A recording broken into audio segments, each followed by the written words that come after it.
औज़ुबिल्लाहिमिनश्शैतानिर्रजीम बिस्मिल्लाहिर्रहमानिर्रहीम। तो आज एक और गाड़ी आया है, FM1J गाड़ी है 6 नटा। तो इसका मैं आपको मुकम्मल यानी कि डिटेल दूंगा, मॉडल वगैरह बताऊंगा और जो भी कुछ है सब कुछ यानी कि इसका बताऊंगा। तो 6 नटा गाड़ी है ये 8 25 16 के टायरों में। इसका जो मॉडल है वो 2011 मॉडल FM1J और रजिस्टर जो है 2016, register 2021 model Lasbela number, original loader FM truck गाड़ी है ये।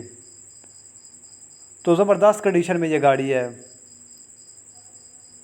यानी कि 7D से ऊपर वाला जो यानी कि गाड़ी आया है मॉडल मार्केट में वो ये गाड़ी है FM। ज़बरदस्त गाड़ी है। कैबन आप माशाल्लाह इसका चेक करें, डबल कैबन में ये गाड़ी है और कैबन साफ़ सुथरा कैबन है इसका, अंदर से भी बाहर से भी।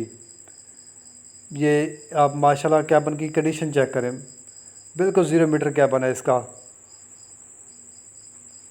प्रेशर गाड़ी है, टोटल प्रेशर गाड़ी है ये। स्टॉपर वगैरह इसका चालू है, टर्बो इंटरकूलर गाड़ी है ये।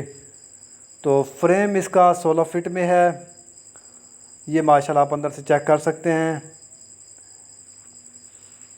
कैबन के अंदर वाली साइड तो इसकी बॉडी जो है वो 16 फीट में है। बॉडी की कंडीशन भी यानी कि 12 आने है, बॉडी 0 मीटर है इसका बना हुआ ना। हार्ट भी सही है, कराची वाले इसकी बॉडी बनी हुई है। तो इसका इंजन 6 सिलेंडर में है इसका इंजन, जो कि स्टैंडर्ड पर है। गेयर इसका बंद है। FM का इसका ट्यूब है, FM का इसका फ्रंट है। तो इसकी यानी कि बैक साइड भी आप चेक कर सकते हैं। TAP इसका नंबर है, यानी कि फुल कंडीशन में ये गाड़ी है और ये गाड़ी आपको मिल जाएगा। और इसकी जो डिमांड वगैरह है वो 1,20,00,000 इसकी डिमांड है, 1,20,00,000। तो फुल स्टैंडर्ड पर गाड़ी है ये, पेपरों के लिहाज से भी पूरा गाड़ी है मुकम्मल, कंडीशन के लिहाज से भी। छोटा गाड़ी है, इसकी मार्केट भी थोड़ा ज़्यादा है और डिमांड इसकी ज़्यादा होती है थोड़ा। तो इसकी मुकम्मल मैंने आपको डिटेल दे दी है। तो फ़िलहाल के लिए इतना ही। इस वीडियो के साथ ही हमें इजाज़त दीजिए। शुक्रिया, अल्लाह हाफ़िज़।